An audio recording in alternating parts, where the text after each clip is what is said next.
Voilà l'aiguille pour prélever le liquide.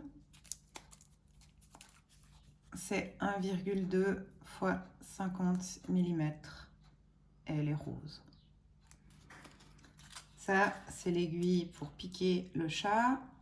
Elle est verte et c'est une 0,8 x 25. C'est mieux que les grandes parce que c'est plus stable. Personnellement, je prends toujours 2 aiguilles vertes. Une que je vais mettre sur la seringue et une que je vais laisser à côté au cas où on doit piquer en 2 fois parce que le chat a bougé. Il faut toujours changer l'aiguille parce que sinon le bout est tout émoussé. Alors pour le liquide, on le sort 30 minutes à l'avance. Je décapsule en laissant le couvercle et j'ouvre pas la bande métallique. Comme ça garantit que dedans c'est toujours stérile et puis que si on la renverse, ben, il nous arrive rien. Alors on ouvre l'aiguille. Personnellement, je la touche le moins possible pour pas mettre de bactéries ou quoi que ce soit dessus. La seringue. Hop, on vérifie qu'elle fonctionne. Moi, je prends toujours un point d'appui. On l'enfile fort. Hop, et on tient et on tourne pour enlever. Ensuite, comme là le flacon est entamé, vu qu'il est sous vide, quand je pique dans le flacon, ensuite j'injecte de l'air pour remplacer le liquide en fait qui n'y est plus, pour pas qu'il y ait de pression trop forte et puis qu'on doive tenir le piston. Ensuite on aspire le liquide.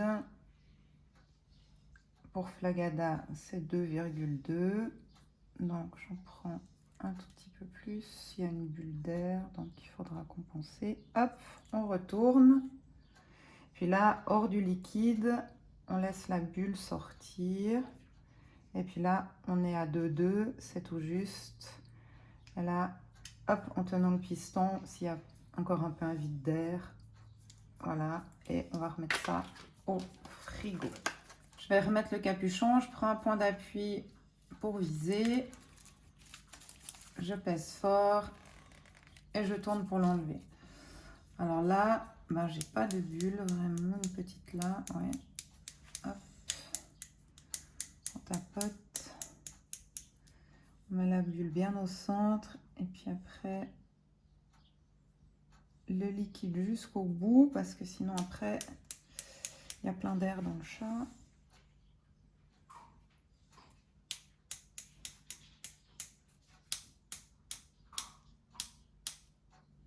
Voilà, là il n'y a plus d'air et puis on voit que le liquide est jusque là, donc je le pousse encore jusqu'au bout. Ensuite j'ouvre mon aiguille verte, pareil je la touche le moins possible, je la laisse dans l'emballage.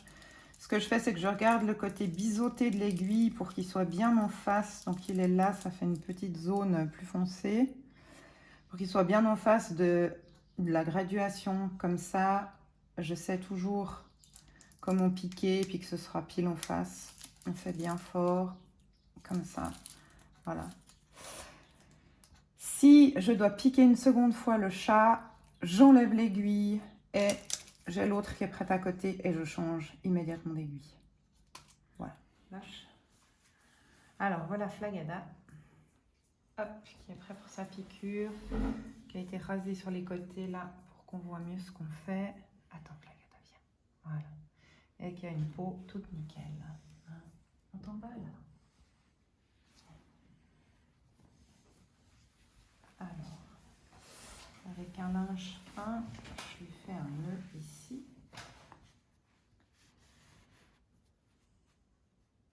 Voilà, ça au moins ça tient. Ensuite, hop, en position, on va faire la cuisse gauche. Enfin, je dis cuisse, mais en dessus de la jambe, de la patte. On le couche ici. Voilà, alors Flagada, on est à sa 83e injection. Il n'a aucune marque, aucun problème de peau, aucun rien du tout. Tout est nickel. Voilà pourquoi on vous montre aujourd'hui comment on fait. mais c'est pas forcément notre technique la meilleure. Mais voilà, on est arrivé à 83 injections sans souci. Alors, c'est mieux d'être 3 si possible, le plus souvent possible en fait. Un qui tient la tête et qui rassure le chat, un qui maintient ses fesses au cas où il bouge pour qu'il n'y ait pas de mouvement d'aiguille à l'intérieur, que ça ne crée pas de blessure. Alors, je vais chercher un endroit pour piquer. Oh, dis donc. Flagada, on en est à 83 injections, comme je disais, donc il y a des zones où il a des boules dures, donc je vais vraiment chercher une zone où je suis sûre de pouvoir piquer tranquillement, pas trop près de sa colonne, pas trop près de ses flancs, où il y a un petit peu de peau. Voilà, je tire, je prends, j'attrape, ça va pas mal. Là, on est un petit peu dans les poils, mais avec l'habitude, voilà, je touche l'endroit. Là, je suis pas mal, je ne serai pas en direction de la colonne, il y a suffisamment de peau et je sens aucune boule dure. Voilà. Je pense que là, ça va aller. Alors, t'es prêt? Alors, la seringue avec le biais de l'aiguille ici. Voilà. Attention, Flagada. Pique, pique, pique, pique. Voilà. Là, je suis rentrée et j'injecte. On sent que c'est un peu dur, puis après, tout d'un coup, on passe la barrière de la peau. Je tiens toujours la peau très tirée pour qu'il y ait de la place pour le liquide. Flagada, je sors. Hop.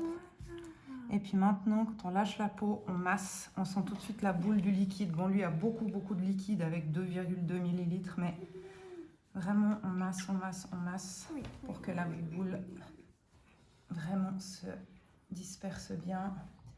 Et puis voilà, là, on voit que rien n'est ressorti. Tout va bien. Voilà, Flagada, t'as été très sage. Bravo, Loulou. Ouais, on te libère.